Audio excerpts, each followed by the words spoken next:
ইমাম মালিক রহমাতুল্লাহ আলাইহি, আমাদের যে ইসলামের মধ্যে 4টে শরিয়াতের ইমাম আছে, ইমাম আবু হানিফা রহমাতুল্লাহ আলাইহি, ইমাম শাফি রহমাতুল্লাহ আলাইহি, ইমাম মালিক রহমাতুল্লাহ আলাইহি, ইমাম আহমদ বিন হাম্বল রহমাতুল্লাহ আলাইহি।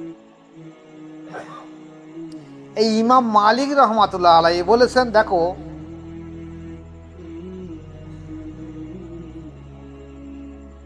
যে ব্যক্তি শরিয়াত শিক্ষা করলো,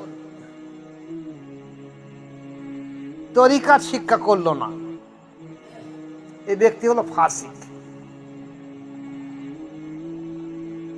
যে শরিয়াত শিখলো, তরিকাত শিখলো না, এই ব্যক্তি হলো ফাসিক। আর যে ব্যক্তি তরিকাত শিখলো, শরিয়াত শিখলো না, এই ব্যক্তি হলো জিন্দিক। যদি ইমামের অন্তর আল্লাহর জিকিরে জারি হয়ে থাকে, ইমাম যখন ইমামতি করবে, সে তখন তার অন্তরে খেয়াল করে যদি ইমামতি করে, আর এই মজলিসে যত ব্যক্তি আছে তাদেরও যদি অন্তর সুস্থ থাকে, তাহলে এর তরফ থেকে আর্থিক ফায়েজ প্রত্যেকটা ব্যক্তির ভিতরে পৌঁছে যাবে। আর যদি না থাকে তাহলে কিছু হবে না।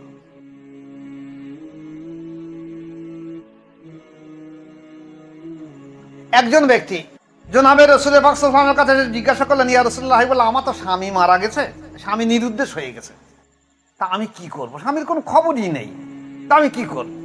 এখন আর একজন বুড়ি মহিলা এসে সেও জিজ্ঞেস করার জন্য। এখন যিনি জিজ্ঞাসা করছে এনার কম বয়স, 15 হোক, 18 হোক, 20 হোক, 25 হোক, 30 হোক। বলছি, ইয়া রাসূলুল্লাহ, আমার স্বামী নিরুদ্দেশ হয়ে গেছে, আজ 2-3 বছর হয়ে গেছে, কোনো খবর নেই, তা আমি কি করব? বলছে, তুমি একটু তদন্ত করে দেখি বিয়ে করে নাও। কিন্তু একজন বয়স্ক মহিলা, তারও স্বামী নিরুদ্দেশ হয়ে গেছে, সে এসে বলছে, ইয়া রাসূলুল্লাহ, বলল, তা আমার কি হবে?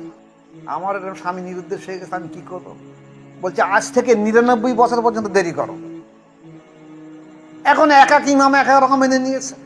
এখন আপনি যদি এই কম বয়সী বাচ্চার ফতোয়া, দুটোই তো শরিয়াত, আপনি যদি ওকে দেন আর ওর ফতোয়া একে দেন, তাহলে তো উল্টো হয়ে যাবে।